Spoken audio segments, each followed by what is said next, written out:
যে পবিত্র মাহে রমজান, এই রমজান হলো মহান আল্লাহ রাব্বুল আলামিনের পক্ষ থেকে মানুষের জন্য একটা নিয়ামত দিয়েছে। বলি সুবহানাল্লাহ। একটু জোরে বলা যাবে কিনা ভাই সুবহানাল্লাহ? কেন জোরে বলতে বললাম শোনেন, এই রমজানের মধ্যে এমন এমন কিছু রাত রয়েছে, দিন রয়েছে, আল্লাহ পাক বান্দার জীবনের গুনাহগুলো মাফ করিয়ে নিষ্পাপ শিশু মায়ের উদয় থেকে ভূমিষ্ঠ হলে পরে যেমন তার গুণা থাকে না, ওই রকম জীবনের সব গুণা আমার আল্লাহ মাহে রমজানে বান্দার মাফ করে দিবে। সেই জন্য এটাকে নিয়ামত বলা হয়েছে। আর একটা ব্যাপার হলো, নিয়ামত এমন এমনি হয় নাই। এক নম্বর কথা, আল্লাহর নিয়ামত মাহে রমজান নিয়ামত এই জন্য হয়েছে, এই রমজান মাসে লাইলাতুল কদর নামে একটা রাত আছে।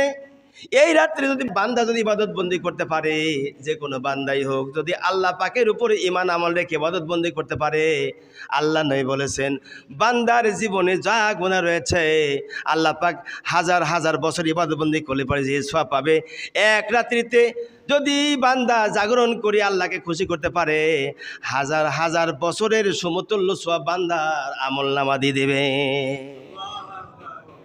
এলে এক নম্বর কথা। দুই নম্বর কথা, এই রমজানে মানুষকে আল্লাহ রাব্বুল আলামিন রোজা রাখলে পরে, এই রোজা রাখার কারণে যত সওয়াব হবে, আল্লাহর জন্য যেহেতু রোজা রাখা হয়, আমার আল্লাহ বান্দার রোজা রাখার যত খুশি তত আল্লাহ পাক বান্দার আমল নামায় নেকি দিয়ে দিবে। এই রমজান পর্যন্ত সময়গুলি আসছেই, জোরে জোরে সুবহানাল্লাহ আলহামদুলিল্লাহ আল্লাহু আকবার বলারই পালা। মাথায় রাখবেন। নাম্বার 3, মাহে রমজানুল মুবারকে আল্লাহ রাব্বুল আলামিন একটা রাত দিয়েছেন।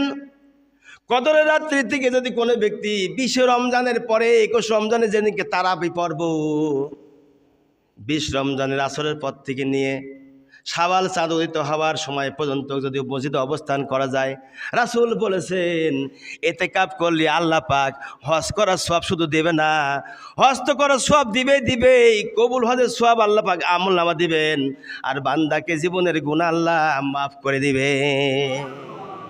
এটা জোরে বলা যাবে কিনা সুবহানাল্লাহ? ও ভাই, এত নিয়ামত আমার আল্লাহ দিয়েছেন।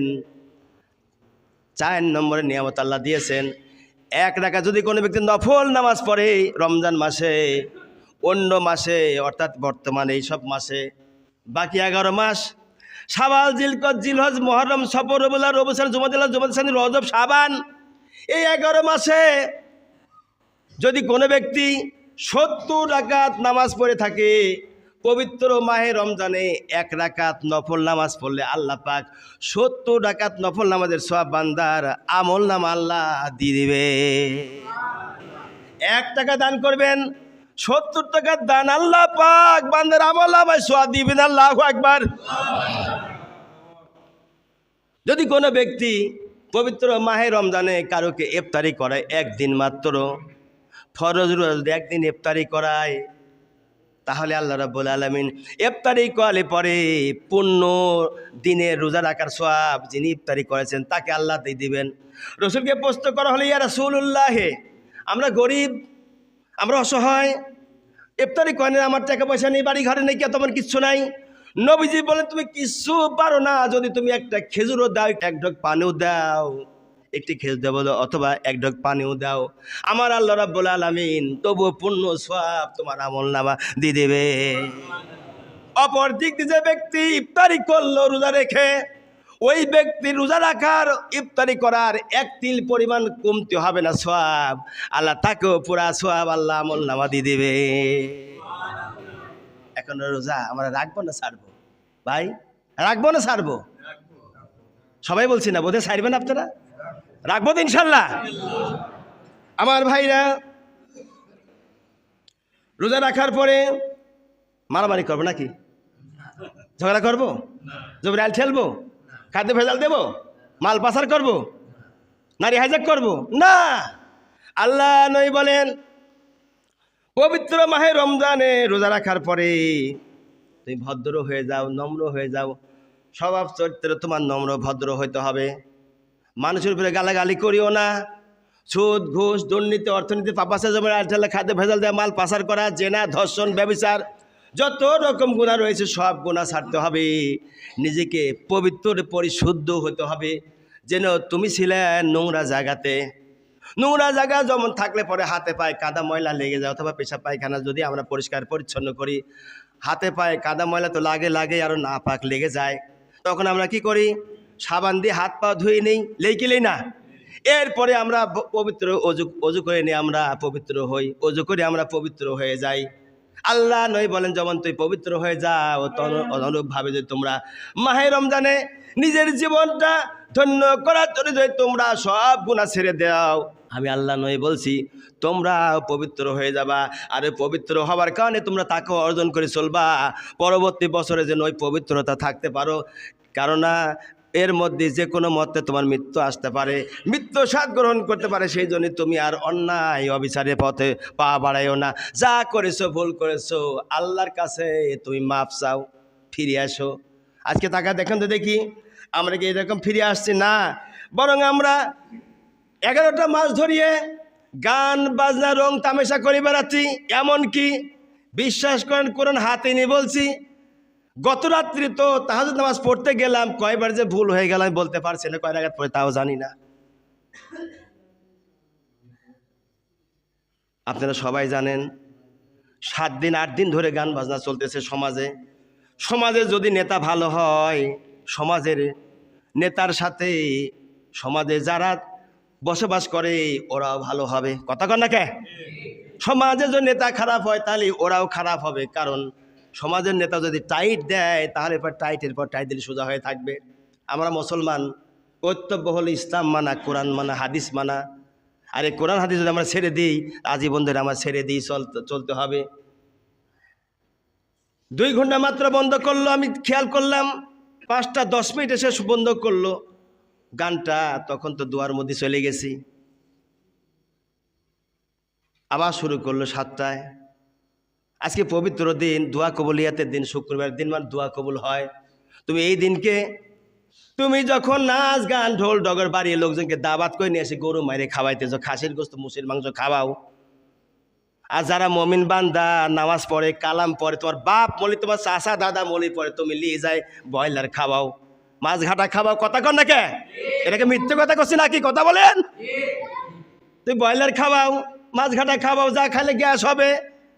যেগুলো ডাক্তার বলছে ব্রয়লার খালি পায়ের হাড় বাড়ে, শরীরে গোস্ত ওজন বেড়ে যায়, ক্ষতি করবে, ওইগুলি তুমি মরার পরে খাওয়াও। আর যারা দাঁড়াইয়ে পেশাব করে, ডিলা গুলুপ করে না, ওদেরকে তুমি গোস্ত মোষের মাংস খাওয়াইতে তোমার হায়া লজ্জা করে না? রসুল বলেছেন এই জন্য যদি কোনো ব্যক্তি কোনো ব্যক্তিকে খাওয়ায় তাহলে তৃপ্তি সহকারে খাওয়ায়, আর যদি না খাওয়ায় তাহলে পরে সেই জন্য খাওয়ায় না, অসুবিধা নাই। ওই সময় অভাব ছিল তাই এই কথা বলেছেন। এত অভাব নাই, অভাব আছে নাকি? এনে বলেন মোড়ে পর চাঁদালি মোড়ে 5 কাঠা জমি বেচা হবে, দেখেন কত লোক আসে, হা করবিনি কি? কথা কন না কে? হা করবিনি কুমিরের মতো। গরু বাছুর বিক্রি করবি, শ্বশুর বাড়ি যাই বউকে পাঠা দিয়ে, যা তোর ভাত থেকে লিয়া 2 লাখ। কথা কন না কে? বানাই বললাম নাকি ভাই? আমার ভাইরা, এই জন্য পবিত্র মাহে রমজান আসে, আপনি রমজানে ইফতারি করাবেন, মানুষের সাথে ভালো আচরণ ভালো ব্যবহার করবেন। আর আপনি মানুষ যখন মারা যাবে তারপরে আপনি উল্টে পাল্টা খাওয়াবেন না, 5 জন খাওয়ান, লোকগুলিকে তৃপ্তি সহকারে খাওয়ান। কেননা নামাজি ব্যক্তি যারা নামাজ পড়তে আসে এর মতো ভালো মানুষ আর কেউ নাই। এমনকি আমি কুতুব আমার চাইতে ওনারা ভালো আমি মনে করি, আমার চাইতে আমার মুসল্লিরা ভালো। যদি ভালো না হবে নামাজে আসতো না। কথা কন না কে? আমি চাকরির জন্য এখানে রয়েছি, 5 ওয়াক্ত বান্দা রয়েছি, বিশ্বাস করেন আমি বাড়ি যাই এক রাত থাকতে চাই না। কারণ কি? একটাই কারণ, যদি আমি বাড়ি যাই থাকি আমার আমলের ব্যাঘাত ঘটে যায়, অনেক দিক দিয়ে আমলের ব্যাঘাত ঘটে যায়, হয় না, নামাজ তাহাজ্জুদ না হয়, পড়ি কিন্তু এখানকার মতো হয় না, বাদ দেই না আমি, এশাকের নামাজ ঠিক মতো হয়ে ওঠে না।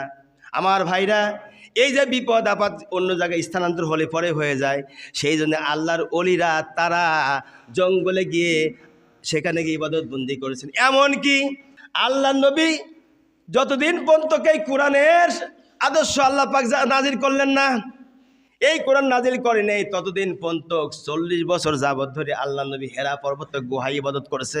কথা কন না কে? হেরা পর্বতে গুহা ইবাদত করেছে। কেন করেছে? হেরা পর্বতে গুহা ইবাদত এই জন্যই করেছে, নিরিমিলিভাবে আল্লাহ নবী আল্লাহকে ডাকতে পারতেন। লোকের মধ্যে ইবাদত হয় না, লোকের মধ্যে কথা বলি পরে ইবাদতবন্দির ব্যাঘাত ঘটে। নামাজ যদি কোনো ব্যক্তি পড়ে, আমরা তো এরকম অলি হয়ে যাই নাই, আল্লাহর সাথে আমাদের দিদার হয়, তা তো এমন কিছু হয়নি। আমরা হয়েছি? হয়নি। যার কারণে নামাজ যদি কোনো ব্যক্তি পড়ে, আশেপাশে ফিসফাস করে কথা বলা যাবে না। দরকার থাকে বাইরে চলে যান, কোনো সমস্যা নেই। আপনি কমিটির সভাপতি, তাতে ক্ষতি কি হয়েছে?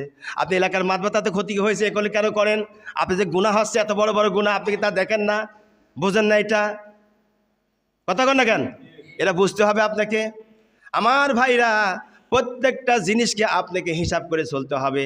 আগামী রমজানে ছোট ছোট বাচ্চাদেরকে রোজা রাখাবেন, ট্রেনিং দেওয়াবেন। বাচ্চাদেরকে রোজা রাখাবেন, ট্রেনিং দেওয়াবেন। বাচ্চারা যেন রোজা রাখতে পারে। ওরা যদি রোজা রাখে তাহলে এবারে কী হবে? বাবা মা ট্রেনিং যদি দিতে পারে, বাবা মা মারা গেলে পরে ছেলে মেয়েরা রোজা রাখবে। আমার আব্বার থাকতে আমি রোজা রেখেছি, আরে এই রোজা রাখতে পারে, তাহলে আপনি মারা গেলে ছেলে পেলে নামাজ পড়বে, রোজা করে করে আপনার জন্য দোয়া করবে। দোয়া যখন করবে, আপনার কবরে যত আযাব, আল্লাহ পাক কবরে আযাবকে সরাই দিবে। এখন আপনি কি করবেন? রোজা করবেন না করবেন না, ছেলে পেলে করাবেন কি করাবেন না, এই চিন্তা ভাবনা আপনি নিজে করেন। আপনি মুসলমান, আপনার কর্তব্য সারে গামা পাদা নিশা দাদা খালু নানা বাবা খালু শিখাবেন না, টাকা ব্যয় করবেন না, এই রাস্তায় কিছু ব্যয় করবেন। আর একটা কথা শেষে বলে যাই, আমার মুসলিমরা অনেকে অনেক কিছু জানেন না, আমি শুনি। আমিও তেমন জানি না ভাই, আমি তেমন আলেম হলাম, আমার তোমার কিছু না। এই কোরআন আমি তাফসিরটা পড়ি, আলেম কোনো রকম সার্টিফিকেট দিয়ে আমাকে আলেম বানানো হয়েছে, সরকারি সার্টিফিকেট, আমি আলেম হয়েছি। নুরি প্রশিক্ষণ দিয়েছি, ইমাম প্রশিক্ষণ দিয়েছি, এই তো আমি আলেম, এর বেশি কিছু না। আমি অনুরোধ করছি শেখার জন্য। যখন বলবেন তখনই আমি সময় দেবো, প্রায় দুটি সময় দেবো, আমি একটা সময় দেবো, দুপুরে সময় দেবো, সকালে সময় দেবো। কখন বুঝবেন বসেন, ওই সবে বেরাত ছয় মেরাজে আর কদরে যায় করবেন না, হুজুর আপনি থাকেন, আমরা শিখবো, জানি না কিছু শিখিলি না। বিগত হুজুরের দোষ দিয়েছেন, দোষ আর আমার সামনে দিবেন না, দিলে কিন্তু বুঝতেছেন একবারে সামনে। কবে বসবেন সময় নেন, রোজার মধ্যে বসবেন, আমি রাজি আছি। কখন বসবেন? আমি কুতুব রাজি আছি, শিখেন কিছু। টাকা লাগবে না, টাকা লাগবে না, টাকা লাগবে না, টাকা নিব না, আল্লাহর কসম 1 টাকাও লাগবে না, খালি শিখেন। আর কিছু দরকার আছে? এরপরে দেখুন আমি কিছুই জানি নেই, একটাও কাল মায়ের নিচে পড়বি না, নাক বরাবর হিসাব করে নেবার।